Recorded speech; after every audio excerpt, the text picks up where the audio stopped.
Dober dan, lepo pozdravljeni. Moje ime je Katja Mikurko-Poniš in bom moderirala tole okroglo mizo in vas hkrati tudi kar jaz prisrčno pozdravljam na današnjem dogodku.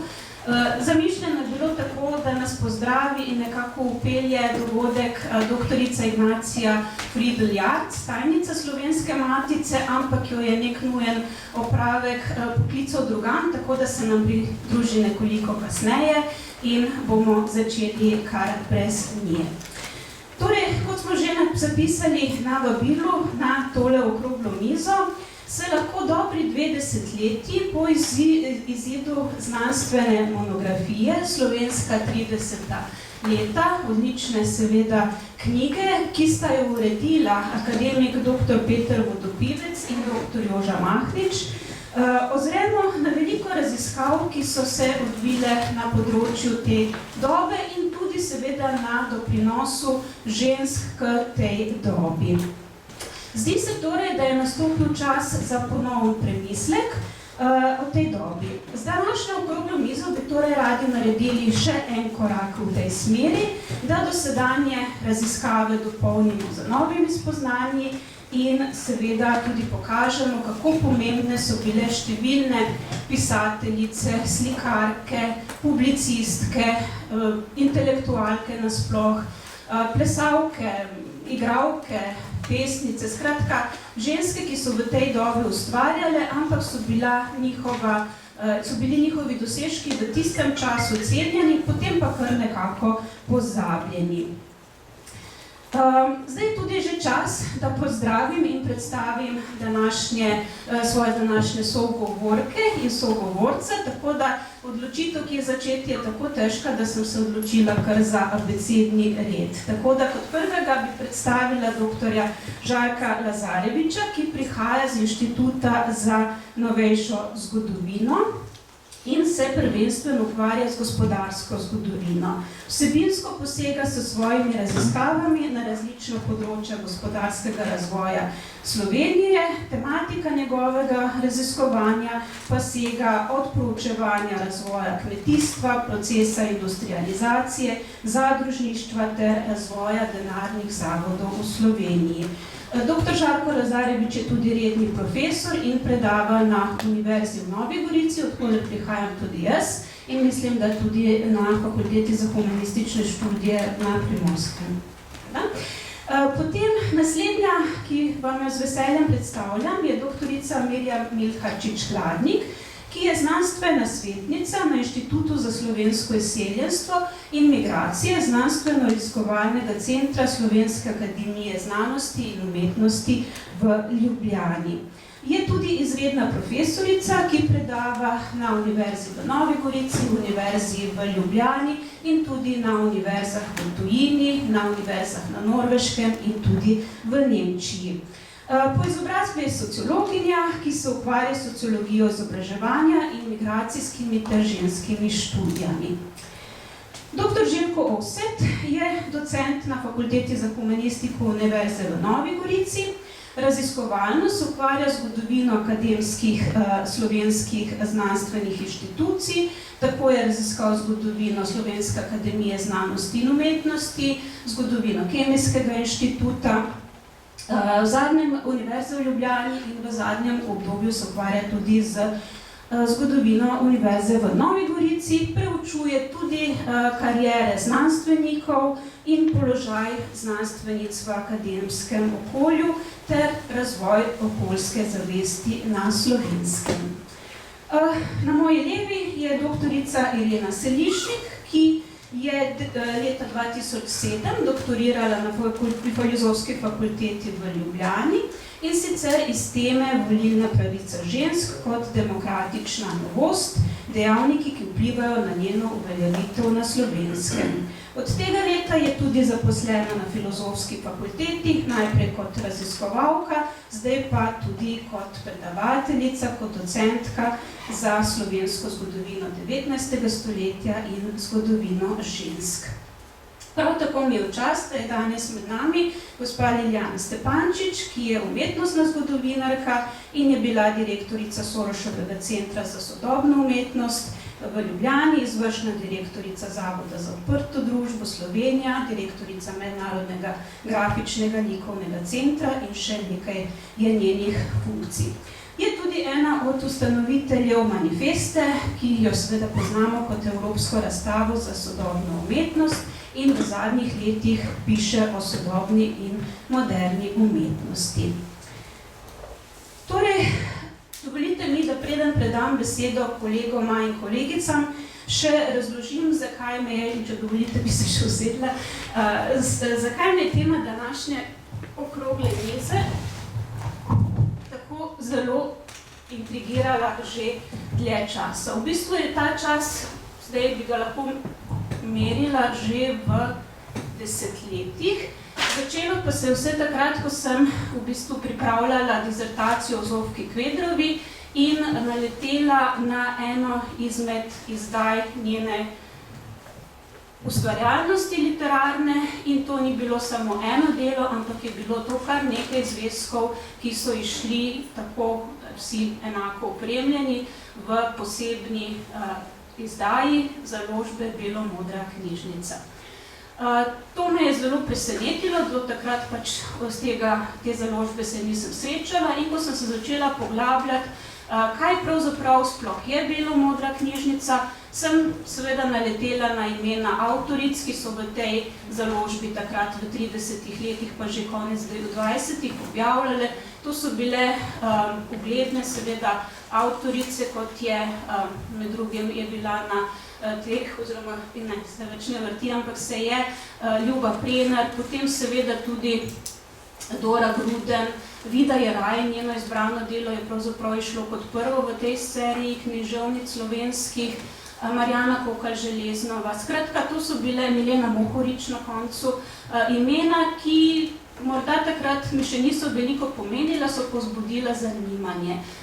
Sem iskala dodatno, seveda literaturo in našla to seveda zelo, kot sem že rekla, pomembno knjigo, v kateri pa žal seveda žensk skoraj da ni omenjenih. Tako da ves ta čas sem torej nekako v sebi nosila to željo, da nekako bolje osvetlimo, naredimo vidne dosežke žensk v tej prelomni dobi in današnja okrogla miza je nekako prvi korak v tej smeri. Želimo si znanstveno monografijo, zato smo se tudi v tem ožjem, bom rekla, odboru danes tukaj zbrali, vsekakor pa si želimo sodelovanja še številnih drugih kolegov in kolegic. Torej, kot sem že omenila, so ta leta prelomna. Zakaj so prelomne in zanimiva? Iz zgodovinske perspektive je to seveda obdobje vzponov totalitarnih režimov, to je obdobje gospodarske krize in oboje je seveda močno odmevalo tudi v ženskih življenjih. Dr. Žarko Lazarevič je že v svojem prispevku v tej že omenjeni večkrat monografiji zapisal, da se je delež zaposlenih žensk v času gospodarske krize povečal. Ker se je zgodilo seveda nadomeščanje dražje delovne sile s cenejšo. Tako da se na prvi pogled zdi, da so v gospodarskem smislu bila ta leta ženskam naklonjena, ampak ali je bilo pa res tako, pa seveda sprašujem dr. Lazareviča. Ja, hvala lepa za besedo, Katja. Ni bilo tako. Odgovor je seveda povsem jasen. 30 leta so pravzaprav na nek način fascinantna leta. Temu lahko tudi rečemo, da gre za družbeni laboratorij. Gre za čas ogromnih nasprotij v Sloveniji. Na eni strani zelo hitri potekajoči procesi socialne in gospodarske modernizacije, na drugi strani pa močna prevlada tradicionalizma, tradicionalnih vrednot, tradicionalnega načina komuniciranja v družbi in tudi seveda tradicionalnega mesta posameznikov v tej družbi. Na to vstopi potem še velika gospodarska kriza, od neke vrste pošast, kakor so jo slikali v evropskem prostoru, v slovenskem prostoru to besedo pošast za krizo uveljali Prežihov Goranc. In z veliko gospodarsko krizo pride zopet do neke dihotomije. Na eni strani se izoblikuje prava kultura vtipa nad tvornostjo posameznikov, nad tvornostjo naroda, nad sposobnostjo razvoja družbe, na drugi strani pa seveda za novimi koncepti družbenega in ekonomskega razvoja se oblikuje tudi upanje. To upanje se v tem času ne vidi in ga bolj razpoznavamo z današnje perspektive za nazaj, kar so ga v tistem času sami videli. Slovenija je dežela ogromnih razlik, ne glede na spol. Že samo podatek, da je bilo približno 250 tisoč ljudi na slovenskem podeželju praktično v bankrot, pove zelo veliko. In seveda so bile med temi 250 tisoč ljudmi tudi ženske cele družine. Socialno vprašanje je temelj razumevanja 30 let, razumevanje tega duha časa. In socialno vprašanje je v bistvu razvojno vprašanje. Kakšno razvojno pot ubrati, da se izrabijo potenciali dežele in prebivalcev, da se odpravi revščina in da se pride do nekih znosnih življenjskih pogojev. Podatki, ki so jih že takrat delali, zlasti recimo podatki o produktivnosti kmetijstva, so kazali, da je praktično polovica prebivalstva na kmetijskem sektorju več in da je treba nekam premestiti v bolj gotove razmere. Na drugi strani je industrializacija potekala sorazmerno hitro in industrializacija in sledeča urbanizacija sta seveda že nepovratno preoblikovali družbo, povzročili sta velike sektorske premike prebivalstva. Že če računamo, da v Sloveniji pred drugo svetovno vojno je okoli 100 tisoč delovnih mest.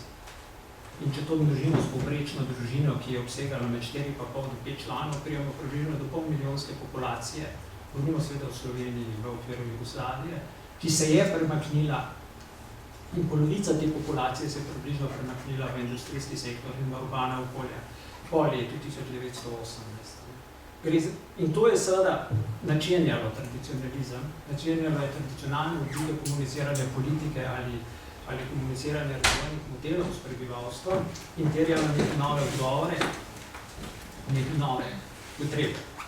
Če v tem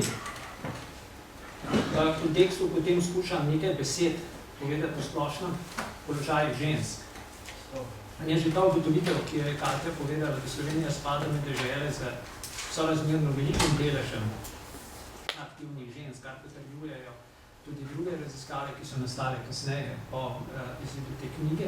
Ampak še sam podatek, da je bilo 40% vseh zaposlenih v industriji žensk, je seveda zelo pomenljiv. Tudi zaradi družbenih posledic. Ženske vstopajo tudi že v javno upravo, ženske vstopajo v upravo podjetij, res da na nižjih ravneh, ampak vendarle.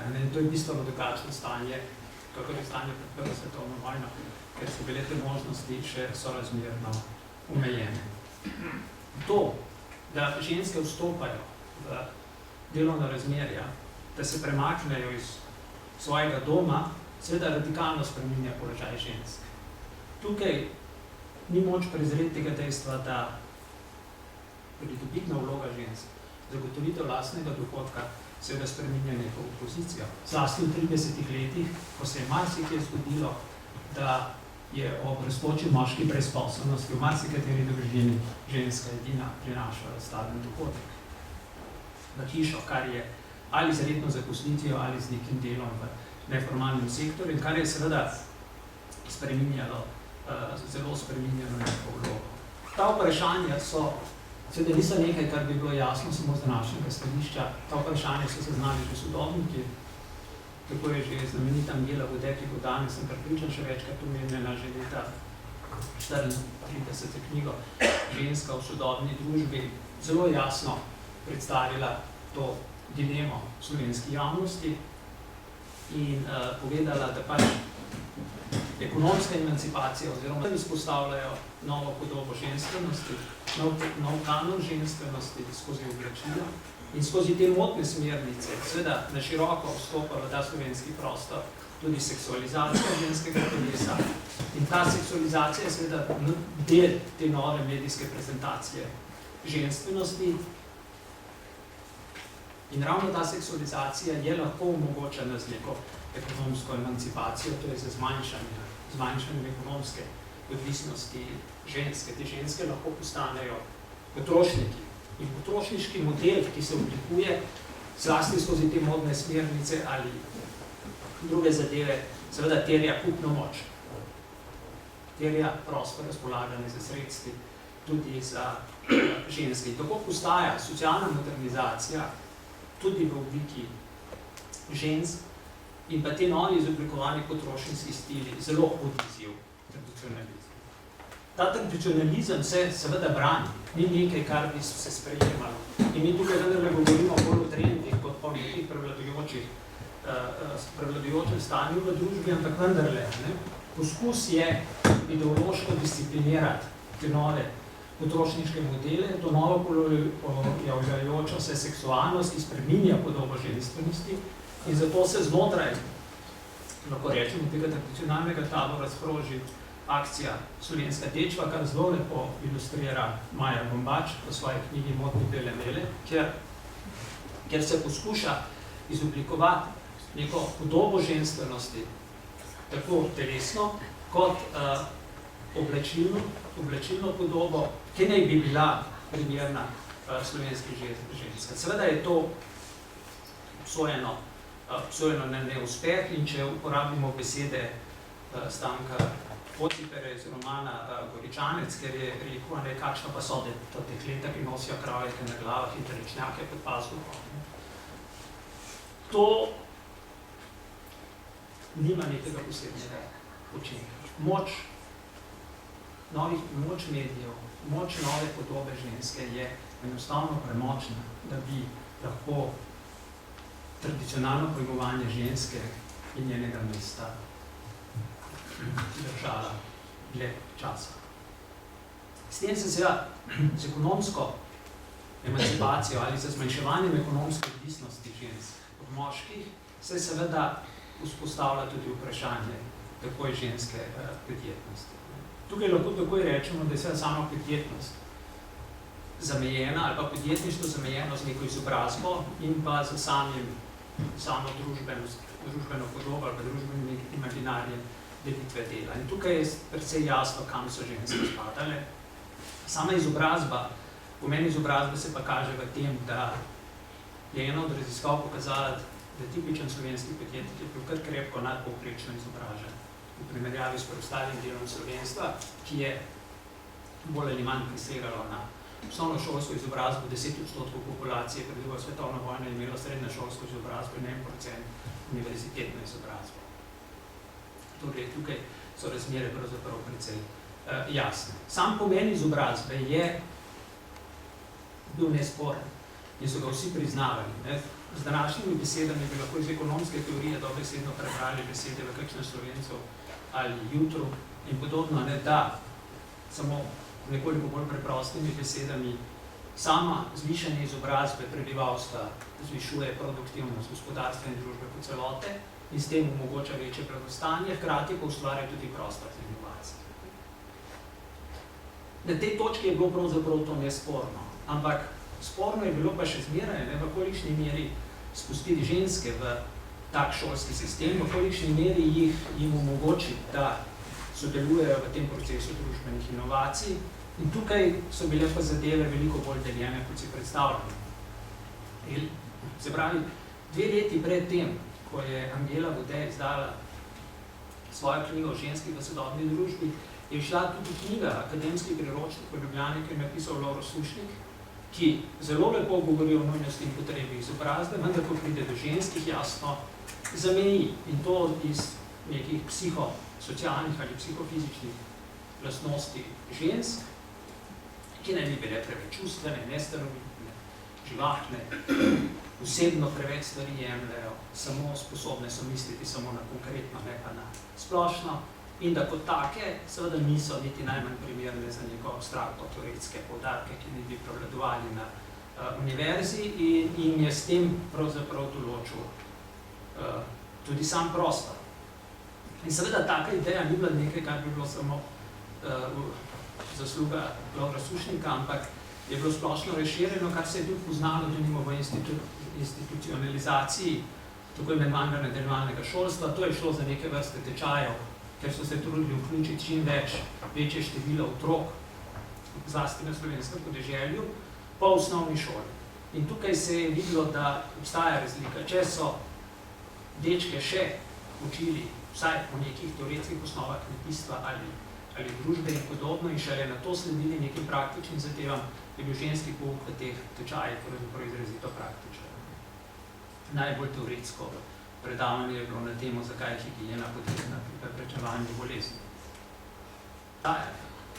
Tukaj imamo naključne omembe, da so, kot je denimo Pavla Jesnik, ki je poznana predvsem po svoji planinarski aktivnosti, ne toliko po tem, da je bila lastnica kinematografa.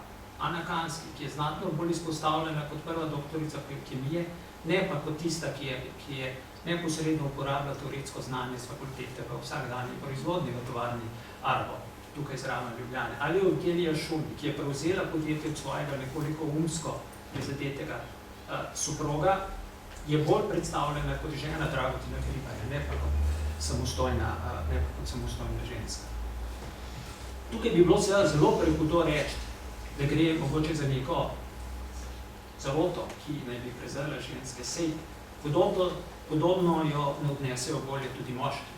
Vzemimo samo, denimo Ivana Hribarja in Ivana Tavčarja, kot dve taki izpostavljeni osebi. Oba dva sta bila secirana svoje politične ali kulturne dejavnosti do zadnjega stavka.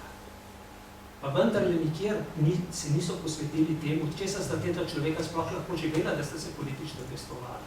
Sprav podjetniški dejavnosti Ivana Hribarja, ki je bil zastopnik Praške Slavije za jug Habsburške monarhije, se pravi za Bosno in Hercegovino, Hrvaško in Slovenijo, in od česar je pravzaprav živel.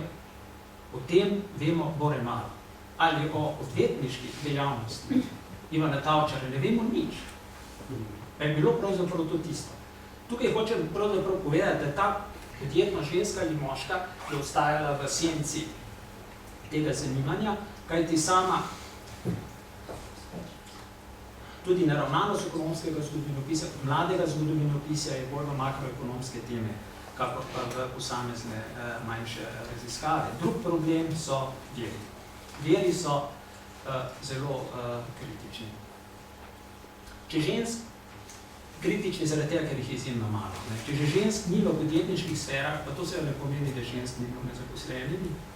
In denimo v kmetijstvu, ki je še bolj zanemarjeno, kot kakšna industrija v tem oziru, so bile ženske, prevladujoča delovna skupina. Njihov delež v teh dodatnih dejavnostih, ki so ogromno prispevale k socialni stabilizaciji slovenskega podeželja, kot je čipkarstvo, pletenje košar, pletilstvo, izdelovanje igrač, punč, nabiranje, delo je ogromno.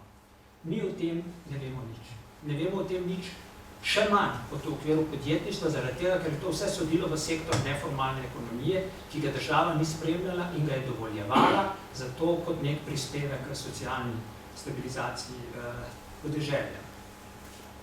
Seveda delež žensk se je močno okrepil v obdobju med obema vojnama v industriji in obrti in pa seveda v storitvah. Od industrijskih panog sta daleč najbolj prevladovale tekstilna in konfekcijska industrija, v storitvenih dejavnostih, gostinstvo in hišne pomočnice. To je bil najbolj pogost ženski poklic v obdobju med obema vojnama in je zagotavljal preživetje mnogim deklicam z podeželja. Zanimivo je tudi položaj žensk v obrti. Tudi to je vprašanje, ki ga nimamo, ampak lahko tako tvegamo oceno, da je približno 15% registrirane obrti bilo pred drugo svetovno vojno v ženskih rokah. Tu so najbolj prevladovale krojačice in šivilje, na nek način tiste, ki so podobe časopisov spravljale v vsakdanje življenje in praktično uveljavljale ta kanon, oblačilni kanon ženstvenosti v obdobju med obema vojnama. Z njimi v zvezi se poraja tudi neko drugo vprašanje, o katerem tudi čisto nič ne vemo, in to je delovna čas. Med veliko gospodarsko krizo približno tretjina obrti bila zaprtih uradno, čeprav so neuradno vsi delajo. Ne vemo prav veliko niti o aktivnosti žensk v zadružništvu, čeprav so obstajale različne pletilske ali različne čipkarske zadruge in tudi o tem ne vemo veliko. Ne samo po zaslugi neke ignorance, temveč tudi ali predvsem zato, ker je teh verov zelo, zelo malo. Hvala lepa. Hvala lepa.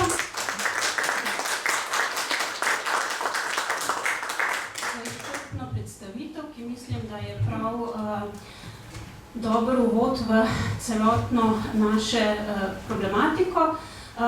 Dr. Lazarevič je omenil, da bomo danes še večkrat govorili o Angeli Vodej in seveda je imel popolnoma prav.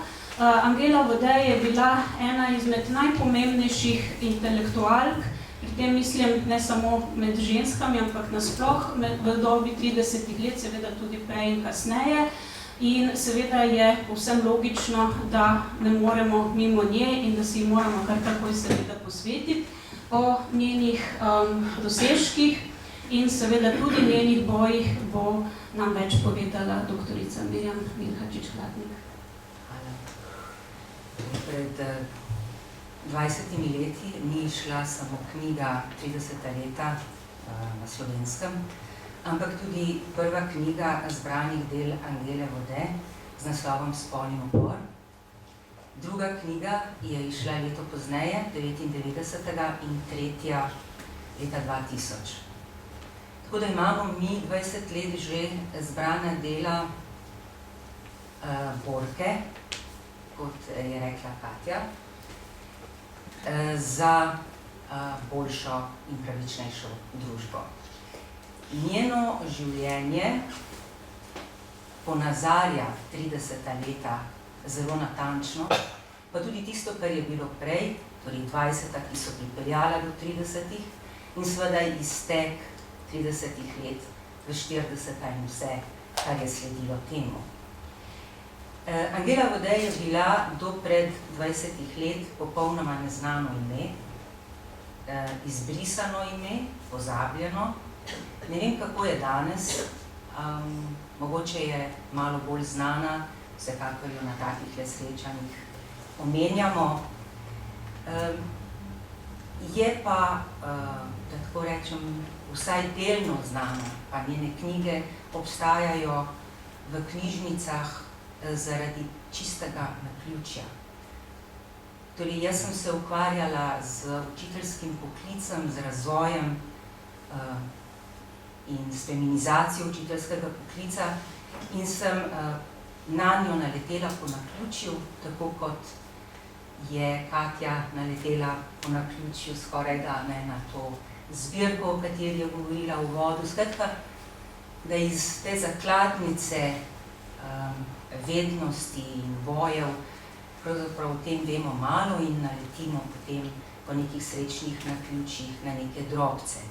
Torej, zbrana dela Angele Vodej so nastala na podlagi njene zapuščine v Šolskem muzeju v Ljubljani, ki sem jo jaz na podlagi nekega drobnega zapiska Tatjane Hojan potem tako rekoč odkrila in posvetila nekaj let raziskovalnega dela, da so te 3 knjige nastale.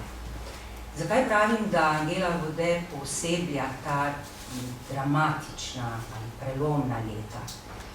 Zato, ker če pogledate, kaj je ona delala, in jaz sem se zelo veliko ukvarjala s tem, kar je ona počela, pa moram vseeno prebrati, ker je tega preveč in ne bi želela kaj izpustiti.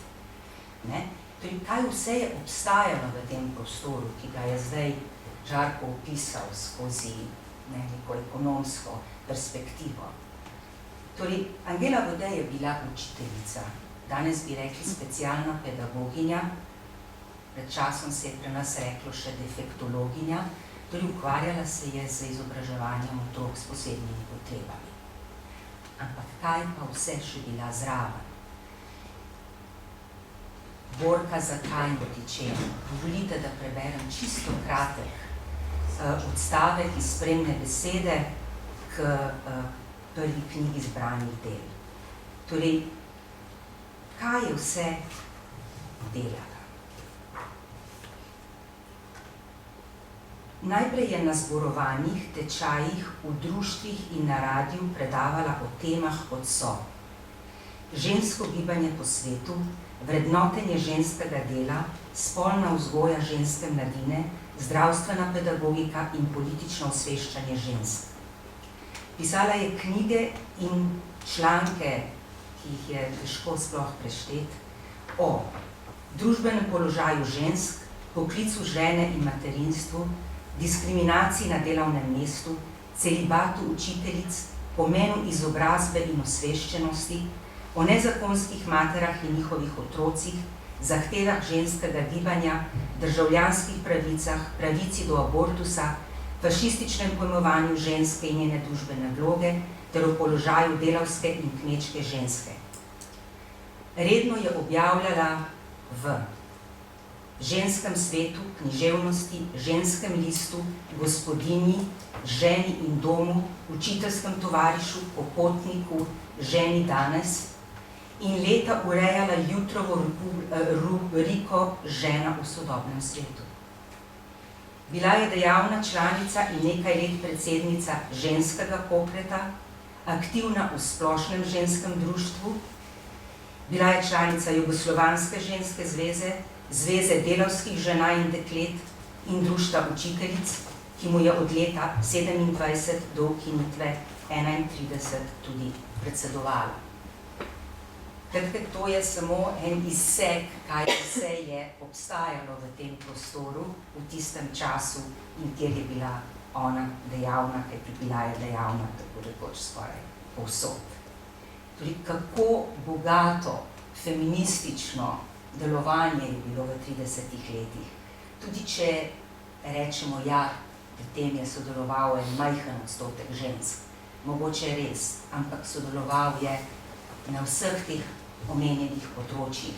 Seveda tukaj nisem niti omenila potem različnih demonstracij, različnih akcij, ki so jih organizirale, pri katerih je sodelovala.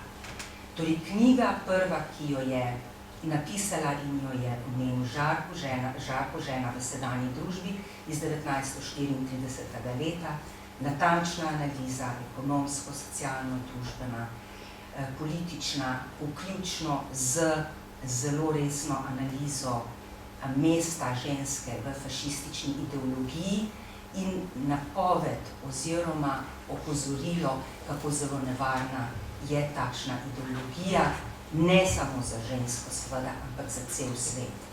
Torej jasno, Angela Rode je bila ne samo borka za pravice žensk, ampak tudi antifašistka.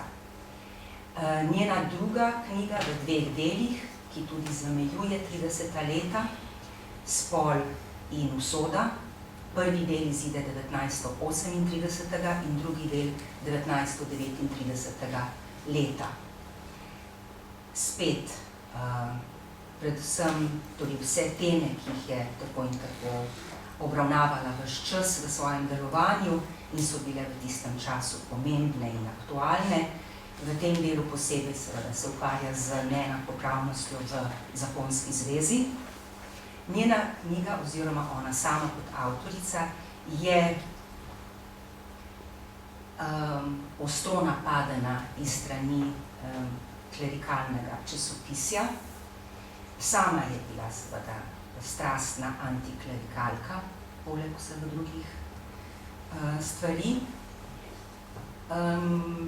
Torej, napadi na njo so bili tako hudi, tako, bomo rekli, danes bi rekli temu sovražni govor. Sovražni govor je bil tako zelo hud, da je seveda urednika tožila in na sodišču leta 1940 tožbo dobila, vendar jo je par mesecev kasneje po pritožbi urednika oziroma uredništva Vrhovno sodišče Slovenije takrat razveljavilo. Tako da se na ta način, torej 30. prevesijo v 40. Njeno delovanje je v času druge svetovne vojne omejeno na, bomo rekli, humanitarno dejavnost, pomaga ljudem v taboriščih. Naj povem, da je bila od vsega začetka komunistka, med ustanovnimi članici Komunistične partije Slovenije, izključena iz Komunistične partije 1939. leta.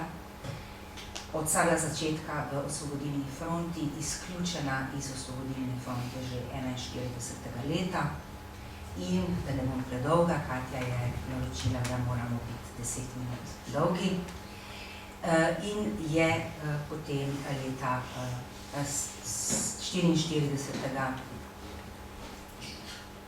odpeljana v Ravensbrück, iz katerega jo po 8 mesecih izpustijo. Tudi o tej izkušnji je napisala knjigo.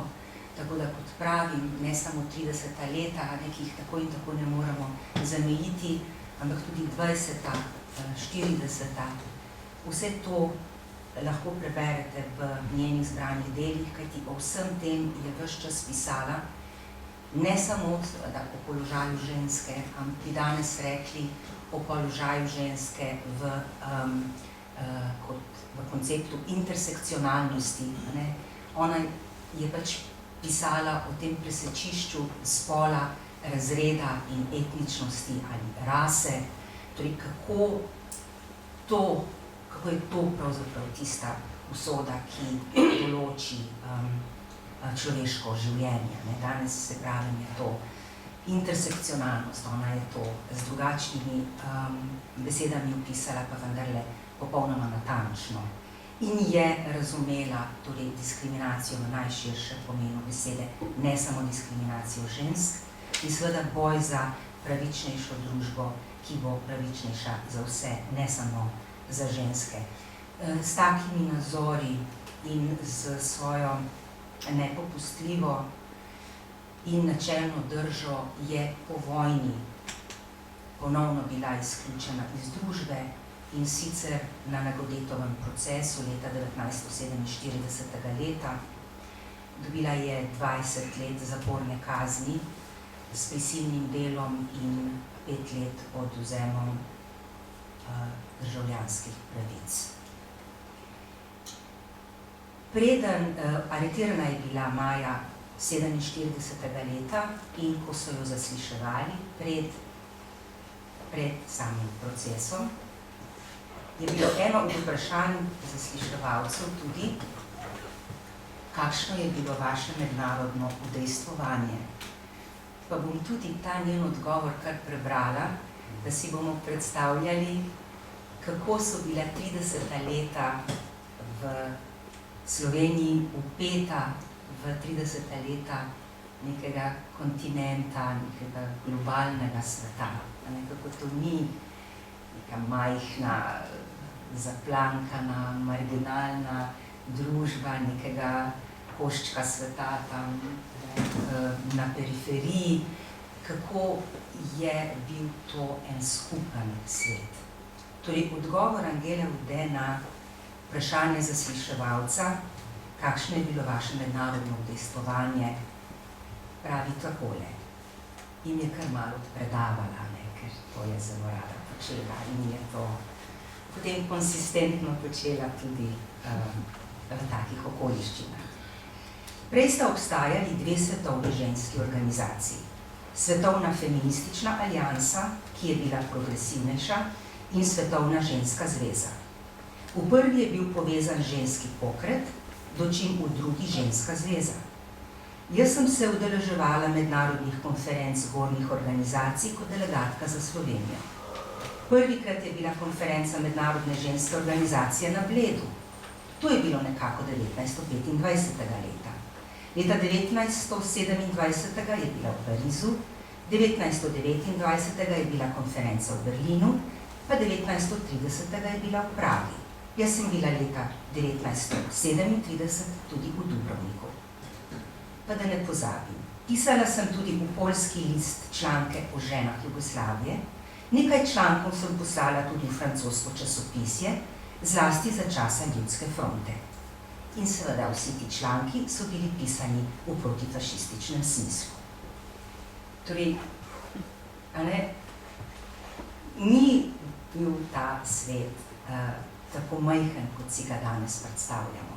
To je mogoče nekaj, kar je mene poleg popolne fascinacije nad njeno zgodbo, nad njenim delovanjem in vsega okrog nje, ampak To me je dodatno fasciniralo, kako so bili vpeti v evropske in svetovne tokove, kako je bil cel ta njihov svet tako zelo velik in meni se je zdelo, da je bil večji od našega današnjega.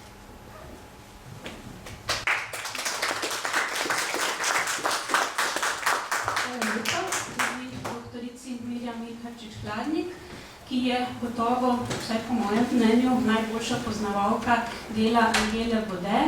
Prej v predstavitvi sem seveda pozabila omeniti, da je souredila 3 knjige zbranega dela in tudi napisala izredno obsežno spremno besedo, iz katere lahko res nekako razberemo ta osebni, intelektualni profil Angele Bode. In kar je mene po vsem drugem seveda tudi fasciniralo, je bilo to, kako je kljub temu, da je bila tako zelo izobražena, tako prodorna, vendarle znala vedno najti stik tudi z zelo preprostimi ženskami. Ne samo med obema vojnama, tudi potem v zaporu, skratka, kako je bila kot osebnost navdihujoča, fascinantna, skratka, velika osebnost. Kot je Mirjam že omenila, delovala je v številnih organizacijah in tudi to delovanje je dolgo časa teh organizacij ženskih bilo nekako ne tako zelo pomembno, potisnjeno v stran, lahko bi celo rekli kar dolgo časa izbrisano, ker je pač bil del tega gibanja, meščansko žensko gibanje. Skratka, to gibanje je bilo zelo fascinantno, zato sem prepričana, da moramo tudi o njem danes nekaj slišati in o njem nam bo seveda več povedala doktorica Irena Selišnik. Jaz bom pa pripravila. Hvala za besedo. Torej, sama bom spregovorila o ženskem gibanju v 30 letih. Pri tem ne povem, da sem sama žensko gibanje gledala zelo široko. Tukaj ne gre izključno za feministično gibanje, ampak pravzaprav gre za gibanje, ki ga sestavljajo ženske, ki same sebe prepoznavajo kot žensko gibanje in ne gre zgolj za to, da se spremeni spolni red, ampak recimo postavljajo tudi druge socialne, politične zahteve in kot bomo videli, bilo v Dravski domovini v 30 letih resnično mnogo tovrstnih društev. Pravzaprav tudi Alojzija Škebi v svojih referatih ugotavlja, da je v Dravski domovini ogromno ženskih društev. Recimo na 11.000 žensk pride eno žensko društvo. V Ljubljani pa celo pride na približno 1000 prebivalk eno žensko društvo. Tako da si lahko predstavljamo, da pravzaprav skoraj vsaka vsaj v enem ženskem društvu delovala. No, tukaj imam približno shemo, kako to v 30 letih izgleda. Tako kot v 20-ih, pa pred Prvo svetovno vojno, tudi seveda v 30 letih se nadaljuje struktura 3 taborov, ki jih ponazarja na eni strani torej Jugoslovanska ženska zveza, ki je liberalno usmerjena, potem Krščanska ženska zveza, ki je katoliško usmerjena in seveda marksistična zveza delavskih deklet in pa žena. Od teh ima daleč največ članic Krščanska ženska zveza. Ta pravzaprav zelo odlično organizirana v dekliških krožkih. No, in v tej krščanski ženski zvezi so vsa ta društva, ki pravzaprav povezujejo od nekoliko bolj prominentnih profesoric, zbranih recimo v Krščanskem ženskem društvu v Ljubljani, do služkin, ki so povezana v Poselski zvezi, tako da najdemo pravzaprav zelo različne profile. Najuspešnejše pa, kot sem že rekla, so ti dekliški krožki, ki se v 30 letih organizirajo tudi na ta način, da oblečejo ženske v uniforme. In te uniforme, kot vidimo, izgledajo v belih bluzah, okrašenih z narodnimi vezeninami in krilih in ogrinjalih svetlo-modre barve. Vsaka članica ima to svojo uniformo nekako doma in jo tudi pravzaprav uporabi, ko prihaja do različnih množičnih manifestacij. Teh dekliških krožkov jih je kar precej tovrstnih manifestacij, najmnožičnejša pa zagotovo na Brezjah, kjer se zbere 12.000 deklet, ki paradirajo. In hkrati je to povezano tudi recimo s tem, da v teh dekliških krožkih so redna predavanja, projekcije filmov, kot recimo z naslovom Rim ali Moskva, boj Sovjetov proti Kristusovi krvi. V teh krožkih pa recimo tudi so organizirana razna romanja v Vatikan in spotoma recimo še obisk s tem posebnim vlakom Benetk, Neaplja. Tako da katoliško žensko gibanje se pravzaprav zelo hitro prilagodi novim zahtevam časa in modernizira svoje pristope. Medtem imamo tukaj potem še liberalni tabor, kjer pa članstvo pravzaprav začne počasi upadati. Vendar pa se nekoliko bolj konsolidira, potem ko se ta mednarodna, ki je že bila omenjena, organizira posebej zdravsko bolovino leta 1934. Ko se to zgodi, se pravzaprav teh 22 društev še bolj poveže, daje noter zahteve recimo za, ne vem, če se sicer vidi, ampak so recimo tukaj zahteve za državljanstvo ženske, namreč v 30 letih, pa tudi prej, ali od 1800 je seveda državljanstvo ženske vezano na državljanstvo očeta oziroma moža. In v 30 letih se začnejo prve reforme, da se to pravzaprav spremeni tudi preko Društva narodov, preko mednarodne organizacije. Potem so tukaj za volilno pravico, za materinsko penzijo. Ta materinska penzija pravzaprav je bilo plačilo za to gospodinjsko delo, ki ga žena počne doma in je zato tudi nezaposlena. Hkrati pa so v liberalnem taboru začnejo tudi že generacijski konflikti, ki so predvsej bolj močni kot recimo v katoliškem gibanju. Na eni strani se začne konflikt recimo Minka Govekar, Frane Tavčar, na drugi strani Angela Vode ali pa recimo Alojzija Štebi, ki so še nekoliko bolj radikalne in se potem proti koncu 30 let še stopnjuje z mlado generacijo študentk iz doma visokošolk. To so pravzaprav komunistke, ki so najprej organizirane v Zvezi delavskih žena in deklet. Naj povem še to, najprej bila napisana, da povem še par stavkov. Torej ta Zveza delavskih žena in deklet ima neko kontinuiteto z ženskimi organizacijami konzumov, ki jih organizira Anton Kristan. Potem pa to prevzame Jugoslovanska socialdemokratska stranka in ker vemo, da je leta 1921 z Obznano prepovedana komunistična partija, poskušajo komuniste prevzeti to organizacijo. In to se potem poskuša zgoditi 1927. leta, neuspešno, 1932. leta pa uspešno. In posledično je potem ta Zveza delavskih žena in deklet tudi prepovedana, zato potem vstopajo v Jugoslovansko žensko zvezo. Tukaj recimo noter srečamo te mlade študentke doma visokošolk, kot so recimo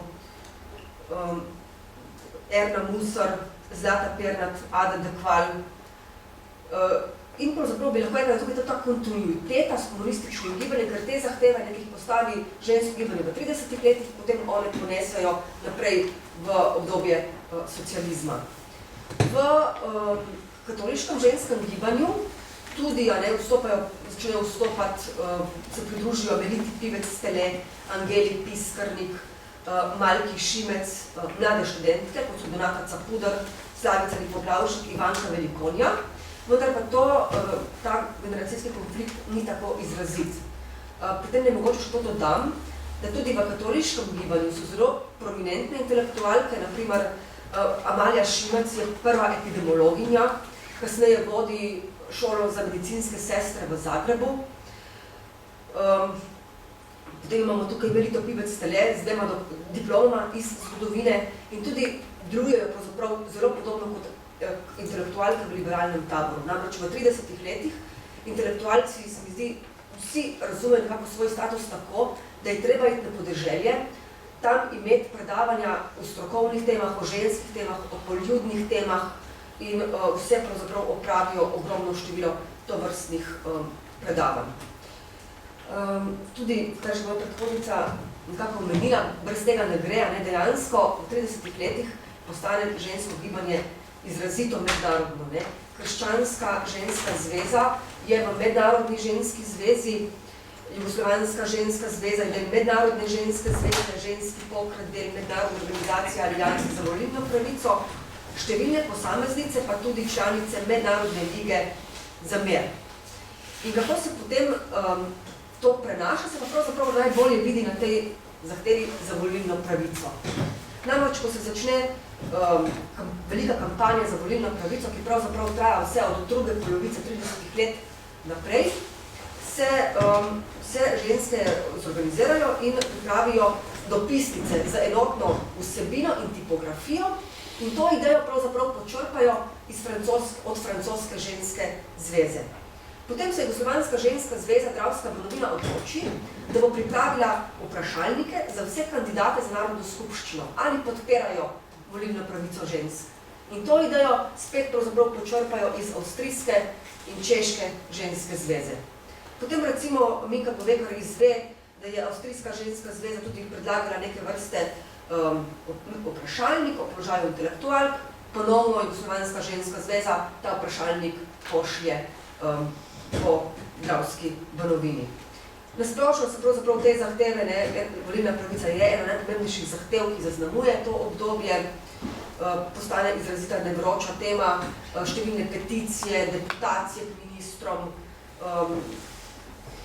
tako da se stopnjuje ta pritisk, vendar pa tik pred začetkom druge svetovne vojne in jugoslovanska oblast pravi, da je zahteva po volilni pravici žensk preveč subverzivna in da to pravzaprav ni več prioriteta.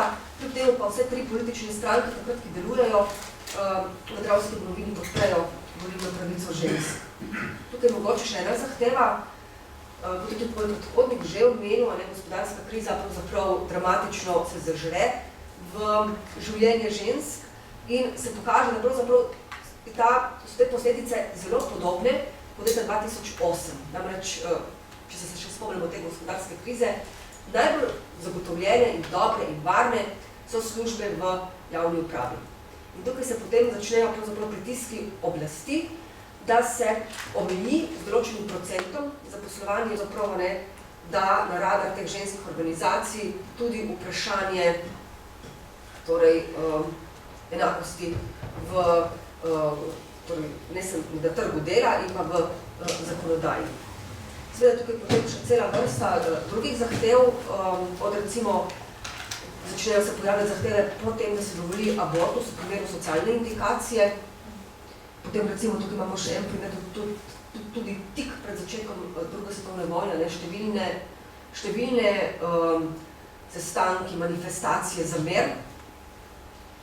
Potem tukaj sicer nekoliko manj uspešen dogodek, gre za praznovanje 20. obletnice Majniške deklaracije, vendar pa ni bil tako dobro sprejet, predvsej slabo obiskan.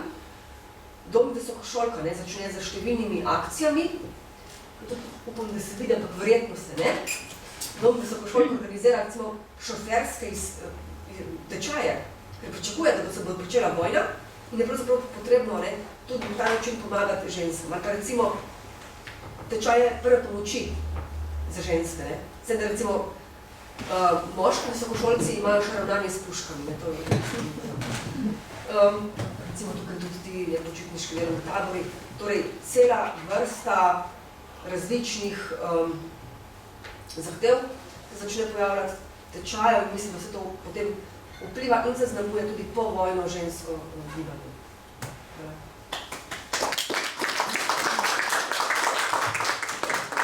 Hvala lepa tudi docentki doktorici Ireni Selišnik. Mislim, da se zdaj že lepo sestavlja zgodba 30 let in lepo prehajamo tudi z enega področja na drugo, tako da ta prosojnica nam je sporočala, da je že veliko visokošolk v 30 letih in dejansko 20 let, tako rekoč, že obstoja Ljubljanske univerze proti koncu 30 let, pomeni tudi vedno več izobraženih žensk z akademsko izobrazbo in ne samo akademsko izobrazbo, ampak tudi že počasi z akademskimi karierami. Torej, zaposlujejo se celo na univerzi in to je gotovo nekaj, kar na poseben način oblikuje ta leta, zato se mi je zdelo smiselno, da nekaj teh zgodb, karier tudi danes predstavimo. Tako da Izvolite.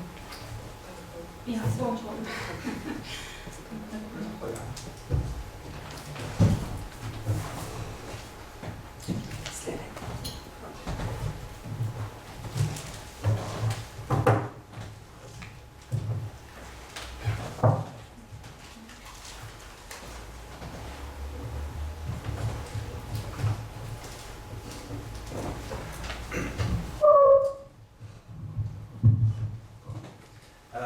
Hvala za besedo in seveda tudi hvala za povabilo. V današnji predstavitvi bom govoril malo širše, ne samo o 30 letih, to se mi zdi smiselno, zato da vprašanje uveljavljanja žensk na univerzah je seveda bolj dolgotrajno, mukotrpno in kot vsi vemo, še danes ni dosežena popolna enakopravnost. In glede na to, da smo zraven Univerze v Ljubljani, ki bo v kratkem praznovala svojo 100. obletnico, se mi zdi ta tema še bolj na mestu.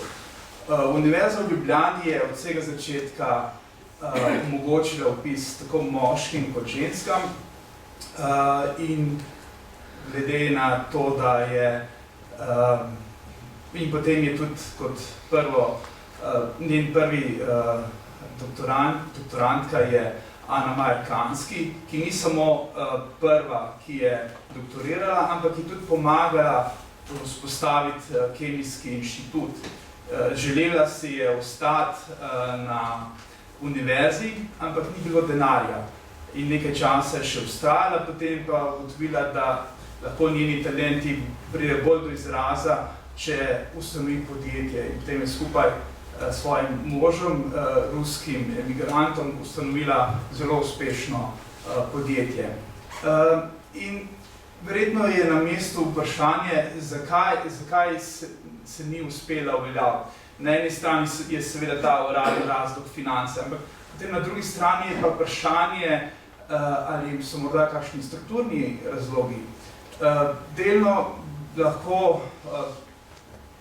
na to odgovarja Ljubljana Čujec, to je slovenska fizičarka, ki je rojena leta 26, danes živi v Kanadi, kjer je tudi naredila kariero. Gospa je še zelo pri močeh, tudi zelo rada prejema pisma in posreduje svoje poglede na svojo akademsko kariero. V svojih spominih na delovanje v slovenski akademski skupnosti je ugotavljala, da obstaja nekakšna Hegelova mentaliteta, ki v bistvu onemogoča uveljavitev ženskam. Torej, da se ženske ne smejo pustiti na pozicije moči. In pri tem ona orisuje razmere iz konca 50.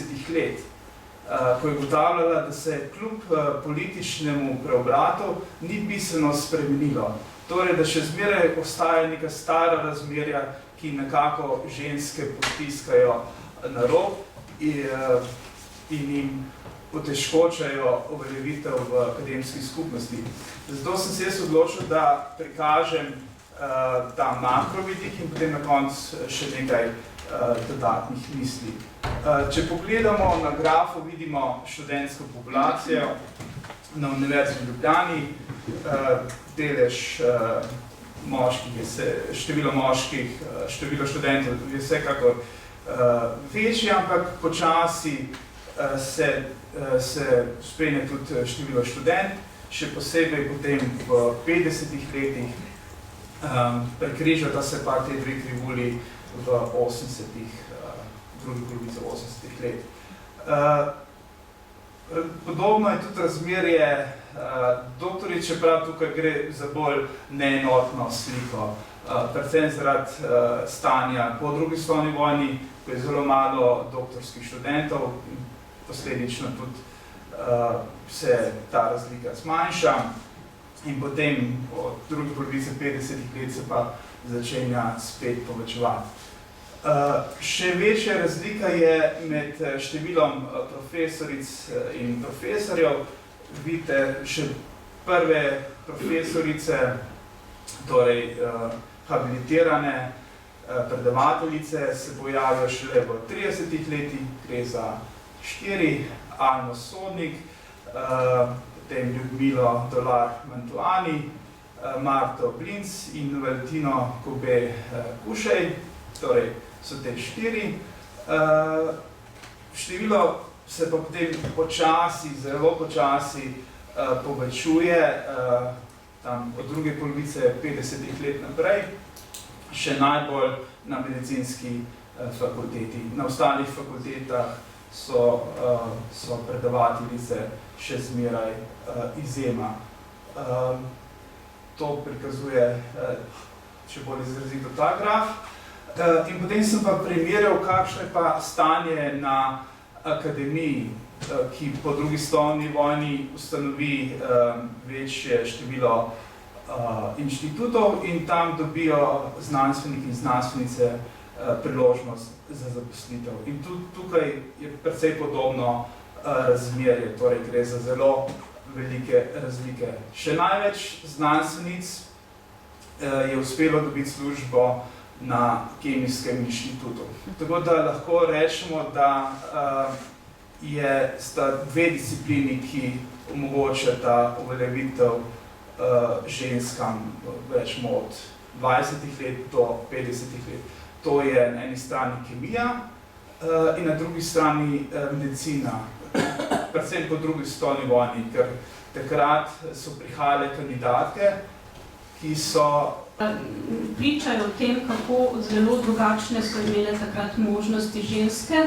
Jaz se spomnim, kako sem bila tudi na nek način pretresena, ko sem prebirala spomine Marije Borštnik, ki si je prav tako zelo, zelo želela, da bi lahko dobila štipendijo za tujino, pa je ni in to prav s tem razlogom, da je ženska. Tako da s tem morda lahko naredim nek most preko Marije Borštnik, ki je bila seveda univerzitetno izobražena, literarna zgodovinarka, ki je tudi doktorirala, k umetnicam. Tukaj je bilo seveda zelo težko se odločiti, umetnice so pa le v 30 letih že nekoliko, čeprav ne na vseh področjih, bolj uveljavljene, bolj prepoznavne, ampak katere izmed njih predstaviti danes. Vabljena je bila na dogodek tudi doktorica Silvija Borovnik, tako da nekateri ste morda v vabilih zasledili tudi njeno ime. Žal se je opravičila, tako da o pisateljicah zato danes ne bomo prav veliko slišali, oziroma kar smo, bomo pa več o slikarkah in predvsem o tem, kako so njihovo delo sprejemali v javnosti. Žal seveda ni časa o plesavkah, igralkah, režiserkah, ki so vse takrat bile tudi zelo pomembne, ampak dajmo tokrat besedo kolegici, ki se ukvarja s likovno umetnostjo. Hvala lepa, Katji. Jaz sem zelo vesela, da me je povabila na ta dogodek. Namreč, ko sem pripravljala material za to zadevo, sem naletela na stvari, ki so bile zame nove in zanimive in upam, da bojo tudi za vas. Namreč, kakor je bilo rečeno, govorila bom o tem, kako je likovna kritika ocenjevala likovne umetnice v 30 letih v 20. stoletju v Banski, v Dravski banovini. Namreč, zakaj ta pogled likovne kritike? Zdi se mi pomembno zato, ker je poklic umetnice bolj ali manj odvisen od javnega pogleda, oziroma, če lahko tako rečemo, ga javni pogled formulira v celoto. Zdaj, v kakšni družbi, v kakšnem kulturi živi umetnica s svojim ustvarjanjem, vpliva tudi povratno na njo in na njeno delo. Za to predavanje sem pripravila seznam umetnic, slikark, dodala sem jim fotografinje in oblikovalke. Zdaj, ta seznam ni popoln, predstavlja pa neko zelo pisano skupnost ustvarjalk, kako je seveda tudi prav za neko razvito sceno, kot je povedala že Katja, namreč 30 leta niso bila nekaj novega za same umetnice in za njihov vstop v v javni prostor. Na tem seznamu lahko vidite različne usode in različne pristope do samega ustvarjanja. Recimo na njem so umetnice, ki so imele še onemogočen dostop do likovnih akademij. Namreč te so se odprle ženskam največ po prvi svetovni vojni. Akademija v Zagrebu že v sami ustanovi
Ko so končale to šolanje, ko so začele ustvarjati, vstopile v razstavni svet, se potem poročile, imele otroke in ponavadi se iz tega ustvarjanja umaknile za desetletje, dve in se potem ponovno van vrnile. Ne, seveda vse. Poleg Slovenk sem dala na seznam tudi, rečemo temu, ne Slovenke, pač umetnice, ki so bile rojene pri nas, bile so Nemke, in pa seveda Slovenke, ki so bile rojene recimo v Trstu, ki ni bil del Jugoslavije, vendar so se imele za Slovenke in so recimo delale na Dunaju in se uveljavile recimo v Milanu. Pa tudi tiste ženske, ki so se poročile Slovenci, živele recimo v Veliki Britaniji in sem in tja prihajale v Slovenijo in tu razstavljale. Zdaj, kar je značilno za to skupnost, je tudi to, da večina žensk, ki je takrat lahko študirala zato, ker je prihajala iz, rečemo temu, dobro stoječih družbenih slojev. To so bili srednji sloji in pa visoki srednji sloji, namreč tudi ni bil poceni. Zdaj, ali so one ta svoj status ohranile v času svojega poklica, je pa različno, ne? Ponavadi kar ne. Potem, če gremo naprej, sem pripravila nekaj podob, da dobimo en občutek tega ustvarjanja. Sicer ta prva slika je nastala pred 30 leti, ampak je pomembno zaradi tistega, kar bom povedala na koncu. Potem imamo razne sloge, razne pristope. Šankova Piščančeva, ki ni bila samo slikarka, ampak je tudi pisala za likovni svet, je namreč za to obdobje napisala, da je obstajalo vrsto nekih slogov od impresionizma, ekspresionizma, kubizma, surrealizma, vendar ne v čistih oblikah, v nekih sledovih. Umetniki in umetnice, ki so končali šolanje in začeli svojimi karierami, so počasi opuščali to, kar so se naučili na akademiji in začeli z nekimi določenimi odstopanji, iskanjem novih poti in eksperimenti. Vendar v 30 letih nasplošno lahko rečemo, da eksperimenti in prelomi niso bili tako veliki kot v prejšnjem desetletju ali pa še desetletju pred Prvo svetovno vojno, ki ga poznamo iz avantgarde. 30 leta so vseeno obdobje nekega tradicionalnega pristopa, več ali manj do umetnosti. Veliko je figuralike, take in drugačne. Poleg tega tradicionalnega ustvarjanja pa je bilo tudi precej regresije in v raznih oblikah, ki so nastajale pod fašizmom v Italiji, nacionalsocializmu v Nemčiji in tudi bomo rekli, zakonitvijo socialističnega realizma v Sovjetski zvezi. Umetnice so v tem času imele kar neko pestro javno življenje. Razstavljali so na razstavah, recimo na Velesejmu v Ljubljani, v Jakopičevem paviljonu, v raznih zasebnih salonih v Ljubljani in po Sloveniji. Bile so udeležene na raznih mednarodnih razstavah jugoslovanske umetnosti v tujini, recimo to je plakat razstave grafike Jugoslavije, ki je bil na Češko-Slovaškem leta 1938. Zdaj, jaz se vam tukaj moram opravičiti, ker nekatere te podobe so izredno slabe. Namreč naredila sem jih kar iz časopisov z mojim mobilcem, tako da kvaliteta res ni za dobro publikacijo. Bile so tudi članice raznih klubov in združenj, recimo kluba Lada, kluba Groha, kluba Moderne galerije. Imeli pa so tudi svojo stanovsko organizacijo, to je bil klub likovnih umetnic v Zagrebu, ki je začel delovati leta 1928. Bil je zastavljen jugoslovansko, čeprav umetnic iz Beograda je bilo, mislim, da samo ena kot članica. Medtem ko so slovenske umetnice v 30 letih predstavljale skoraj 1/3 tega članstva. S temi razstavami s tem klubom so razstavljale, recimo v Zagrebu, v Ljubljani, tukaj imate podobo iz Osijeka. Sicer razstave takrat niso izgledale tako, kot tukaj so bile bolj sodobne, ampak pač verjetno je bil to edina možnost, ker so lahko predstavile svoje dela v Osijeku, iz katerega je tudi prihajala ena od članic tega kluba.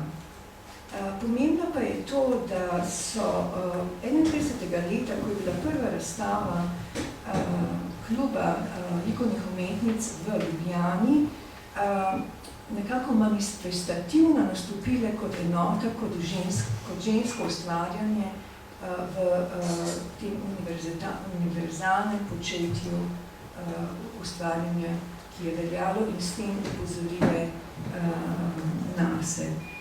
Tudi kar zadeva recimo samega svobode ustvarjanja, lahko rečemo po tem materialu, ki ga poznamo, da ni bilo nekih zadržkov oziroma nekih stvari, ki ne bi bile dostopne do njih. Tukaj imamo recimo portret Henrike Šantel, na katerem je podobljena Elda Piščanec, in sicer Elda s kratkimi lasmi v moški srajci, z vizualno podobo, ki je bila značilna za tako imenovane nove ženske, o katerih smo že slišali danes, ampak tudi za vizualno podobo, ki je zaznamovala lezbištvo. Potem je pa tukaj recimo fotografija, ki je sicer nastala v prvem desetletju tega stoletja iz ateljeja Henrike Šantel, ko je še živela v Gorici, na katerem vidimo akte, ki jih je upodabljala. O aktih pa govorim zato, ker to je bila tema, o kateri so se lomila koplja umetnosti v zgodovini še nedolgo nazaj, češ ali so ženske lahko upodabljale akte ali ne. Kot vidimo, so lahko. Zakaj pa upodabljale akte, je pa kulturno-zgodovinsko vezano, namreč ženske niso smele, so imele zaprt dostop do akademij, recimo rečemo do konca Prve svetovne vojne, predvsem zaradi predmeta akt. Bilo je zelo nemoralno in nesprejemljivo, da bi ženske v družbi z moškimi, kar je pomembno, bile v enem prostoru, a ne skupaj, v katerem je lahko moški ali ženska govor. To je zelo nesprejemljivo, da so skupaj v prostoru. Zato ženske so se recimo na akademijah s tem pomagale, na začetku so tajno, potem pa ne tako tajno organizirale pač tečaje, kjer so lahko, ali pa dodatne ure, kjer so ravno tako upodabljale akte. Zakaj pa akt pomemben? Akt je pa pomemben zaradi kanona, ki je veljal v tistem času, namreč akt je prva stopnja do tega, da ti potem lahko narediš figuralno kompozicijo, in če obvladaš figuralno kompozicijo, si pravi umetnik. Če pa ne obvladaš figuralne kompozicije, potem pa je tvoja umetniška izraznost vprašljiva. No, če bi samo tem končali, bi lahko rekli, da konec koncev žensko javni nastopi niso bili prav nič drugačni od moških, vendar, ko pa pogledamo, kaj se je dogajalo na področju likovne kritike, kaj je ta pogled na javnosti in kulture, v kateri so živele na žensko ustvarjene, potem pa pridemo do popolnoma drugačne slike. Namreč, če pogledamo samo revijo Umetnost, kako je predstavila, oziroma koliko prostora je namenila dvema razstavama, ki sta za mene recimo enakovredni razstavi. Tu bom seveda uporabila metodo, ki je verjetno vsem znana, to je metoda feministki iz konca 60-70 let prejšnjega stoletja, ki so vse znale dobro prišteti in na podlagi tega povedati o degradaciji, o zapostavljanju položaja žensko družbi. Za prvo razstavo, to je razstava umetnic Margareta Antante, ki je bila v Jakovičevem paviljonu, na njej je bilo okoli 100 slik, razstavljale so umetnice iz Jugoslavije, Češkoslovaške in Romunije, pač politična zveza Male Antante, je umetnost namenila 10 vrstic. Medtem, ko je pa skupinski razstavi Antona Gojmera Kosa, Maleša in Goršeta, ki pa je bila istega leta v salonu Cvete Zuzoviča v Beogradu, zelo pomembnem salonu, pa namenila 76 vrstic, 8 vrstic, 82 vrstic in poleg tega še 2 strani s fotografijami, vemo pa kaj fotografija pomeni napram tekstu, če je objavljeno v časopisu. Ima neizmerno večji vpliv kot pa samo besedilo. Tole tukaj vidite, kako je bilo z žensko Antanto. To je drugi odstavek v levem stolpcu, to pa je prostor, ki je bil namenjen 3 moškim v Beogradu. Zdaj, če vse te vrstice seštejemo in naredimo eno čisto enostavno matematično operacijo, ki seveda se jo lahko spodbija, ne, metodološko, vendar če naredimo enostavno matematično operacijo in izračunamo odstotke, koliko prostora ženskemu ustvarjamo, koliko prostora moškemu ustvarjamo, pridemo do tega, ne, da je bilo 93,5% prostora namenjeno ženskemu ustvarjeno in to nam tudi lahko pove, zakaj o teh ženskah, ne, v 30 letih, ki je tako malo, enostavno ne vemo skoraj nič, ne, oziroma so se zgodovinsko zgodile.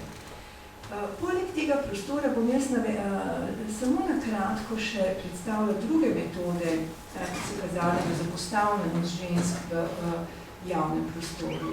Namreč, ko so pisali o razstavah, skupinskih razstavah, na katerih so bile tudi umetnice, so najprej kritiki obdelali moške ustvarjalce, nato pa na koncu v zadnjem odstavku par vrstic namenili kot celota ženskam, ne? Izpostavili so določene, vendar obravnavali so jih na koncu kot celota. Tretja stvar je to, da so ponavadi kar pozabili na njih. Ne? Leta 1935 sta Tone in Mara Kralj razstavljala na Dunaju, šlo je za izredno pomembno razstavo in France Stade, ki velja za enega od temeljnih očetov umetnostne zgodovine, ko je pisal o tej razstavi, Mare Kralj absolutno ni omenil. Druga kritika, ki je ravno tako išla v Domu in svetu, je Maro Kralj omenila, ampak nadaljne besedilo je bilo posvečeno samo Tonetu Kralju. Potem je pa še zadnja stvar, ki se mi zdi še najbolj zanimiva, o kateri smo tudi slišali, danes, kako se je na umetnice gledalo skozi njihov spol in sicer pač z nekimi skonstruiranimi oznakami, češ da so nežne, materinske, mehke in taka je tudi njihova umetnost. Vse to pa je bilo nek odmev literarne kritike v Veliki Britaniji, ki je obravnavala literarno ustvarjanje v času 19. stoletja, v času viktorijanske dobe. Ne? Takrat so za literarne ustvarjalke, ki so v večjem številu prišle, jaz bom rekla, na trg, ne? Produkcije in distribucije knjige, ne? Je kritika jih označila njihovo ustvarjanje kot označila žensko ustvarjanje take kot najbolj tega, da so nežne in čustvene, a ne niso sposobne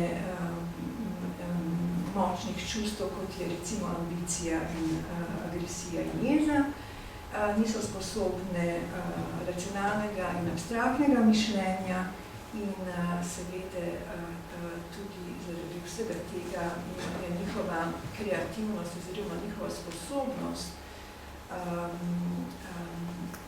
kreiranja toliko bolj omejena. Ker pa se ukvarjajo predvsem z otroki in družabnostjo, ker so tle zelo doma, so te literarni kritiki za te ustvarjalke določili področja, ki pa so primerna za njihovo ustvarjanje, to so pa krajše novele, krajši romani, ne? Kjer se opisujejo predvsem odnosi med moškimi in ženskami, med prijateljicami in tako naprej. V primerih, ko niso mogli na ta način kritiki pač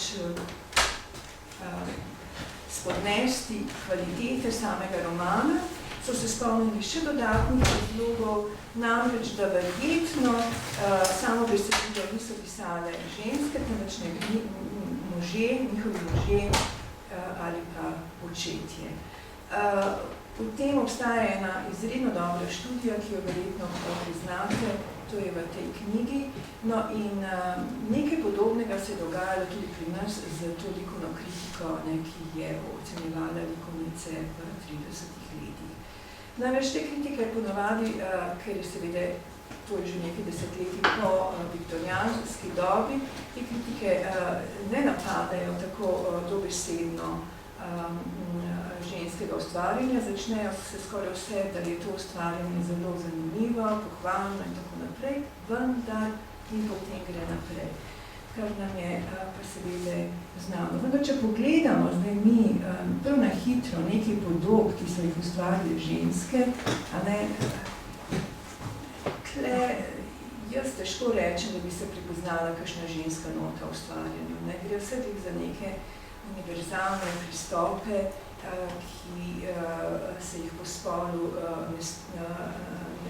ne bi dalo ločiti. Tako da lahko govorimo, da je likovna kritika ustvarila moški in ženski pogled na samo ustvarjanje. In recimo moški pogled bi ga lahko personificirali s tole sliko Mateja Stermenja, medtem ko ženski pogled je pa portret večkrat danes že omenjene kliničarke, ki ga je naredila Monika Šantel. In tudi Katja, brez tega, da bi se mi zdaj karkoli dogovarjala, ga je vzela za vedno znano podobo tega našega srečanja.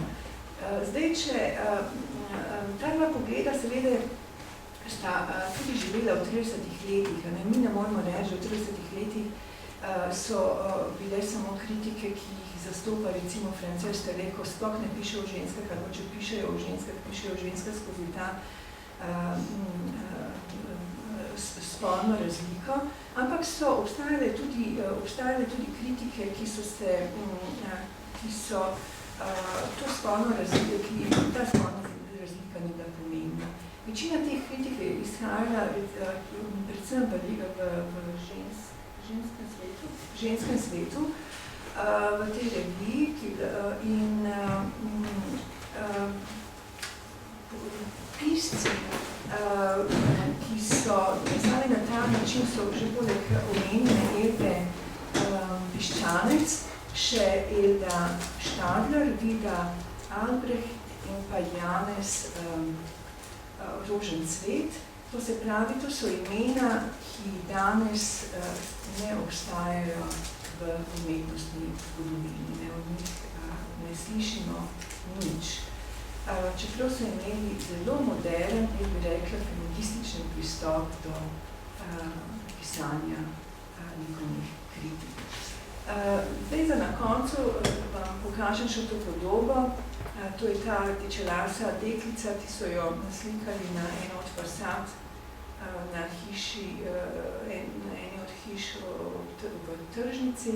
Namreč ta lahkotnost, s katero jo lahko gledamo in s katero ona zre nas, mislim, da je taka, da vseeno se ne smemo dati zapeljati, ker ti stanje se mi zdi danes ni tako rožnasto, kot ga kaže tale podoba. Hvala lepa.